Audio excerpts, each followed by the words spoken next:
Um, Thanks, everybody. Thanks for all the talks today, and thank you so much to Ryan and Faye for organizing.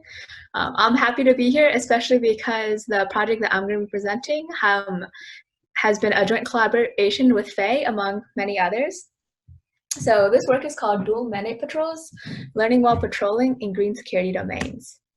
And our motivating problem are the regions of green security domains. So these encompass any sort of problem where we're trying to conserve resources in some protected area. So three big examples are in the area of anti-poaching to protect wildlife, in anti-illegal logging to preserve forests, and against overfishing to protect fisheries. So in all of these domains, we have some rangers who go out and conduct patrols, and they're trying to find instances of these illegal activities to prevent them as much as possible for the purpose of conservation. So if we look specifically at the problem of poaching as one of our motivating examples, we have rangers who go out in fields.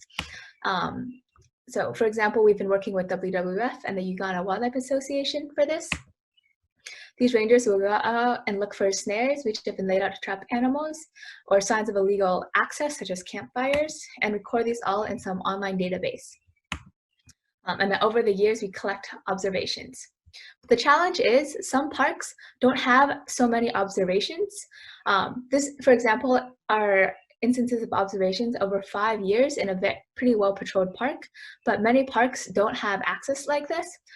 Perhaps they're just beginning patrols for the first time and they only have 2 or 3 months of patrol information. So the question is, how can we more intelligently plan patrols given a lack of information?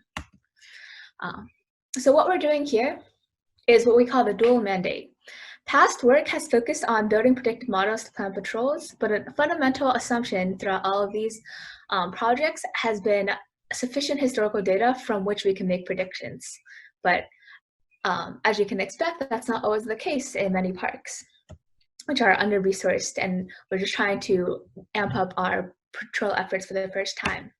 So instead, this work focuses on conducting patrols that both detect illegal activity and improve the predictive model. And you can see that this sort of follows the exploration-exploitation paradigm that's common in online learning. So if we start just talking briefly about our model, our goal is to find some distribution of patrol effort across cells subject to a budget. So suppose we have 40 hours of patrol in a week, we're trying to figure out how many hours should we spend in each cell.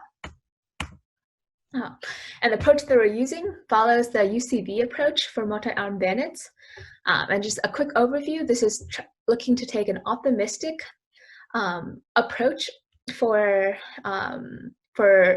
doing online learning. So if we have 2 arms that have some sort of empirical average represented by the dots, and then confidence intervals, which are inversely proportional to how many times we pull the arms, we see that even though A has a higher empirical average, B actually has a higher confidence bound, so we pull that more. And then we keep pulling until finally the confidence bound there is lower than that of A.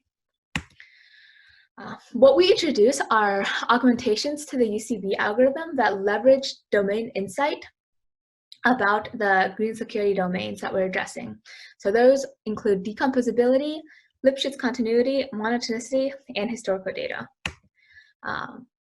So the Lipschitz continuity assumption says that there's some upper bound on how much the reward will change over time. So if we apply those, we're able to reduce our potential search space for different arms, even ones that we haven't directly patrolled yet. So for effort point 2, for example, we reduce that. If we add the assumption that if we have a 0 patrol in a certain area, we get 0 reward, which makes sense. Then we're able to further prune the potential space. And then additionally, monotonicity, in the assumption that if we patrol more, we'll never find less illegal activity than if we patrolled less, which again comes from this intuitive understanding of their domain. So that further reduces our space. And then furthermore, if we're trying to find an allocation of patrol effort across the space, then our challenge is that we have combinatorially many arms because we can choose any combination of those cells and then we choose how much effort we put across each of those. So what we do to address this is that we instead track the rewards separately across each target, and then the super arm that we're selecting, that's this combination of arms, then as much fewer things that we have to keep track of. So we only have to track, for example, 10 times n arms instead of 10 to the n. A specific park that we're looking at is Srepok Wildlife Sanctuary in Cambodia. And then from data on this park, the algorithm that we developed, a lizard in green, we show the green line is higher than all of the others. It performs better than the baselines that we're evaluating.